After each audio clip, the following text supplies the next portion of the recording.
Abraham ఎవరితో స్నేహం చేశాడు? దేవునితో. ఇప్పుడు ఈ స్నేహం బలమైందా? ఎంత బలమైందండి? చాలా బలమైంది. దేవునితో స్నేహం చేయడానికి ప్రధానంగా 3 విషయాలు మనకు కనబడతా ఉన్నాయి. ఏంటి ఆ విషయాలంటే, మొదటిది ఏమండి, దేవుడు పిలుపుకు అబ్రహాం లోబడ్డాడు. రెండవది, నేను ఎక్కడికి వెళ్తున్నాను అనేటువంటి సంగతి ఎరుగకే దేవుని యొక్క ఉద్దేశాలకు కట్టుబడి అబ్రహాం ప్రయాణం చేశాడు. మూడోది దేవుడు ఒక మాట ఇచ్చాడు అని అంటే, ఒక వాగ్దానం చేశాడు అని అంటే, ఒక రోజు లేట్ అయినా ఖచ్చితంగా నెరవేరుస్తాడు అనేటువంటి విషయాన్ని గుర్తించి ఆ వాగ్దాన ఫలాన్ని పొందాడు.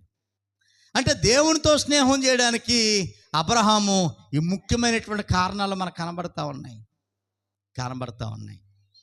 కాబట్టి ప్రియ దేవుని బిడ్డలారా, మనం కూడా ఈ లోక స్నేహంతో కాకుండా దేవునితో స్నేహం చేయడానికి ప్రధానమైనటువంటి కారణము ఎవరికి లోబడాలి? దేవునికి లోబడాలి. దేవుని పిలుపుకు లోబడాలి.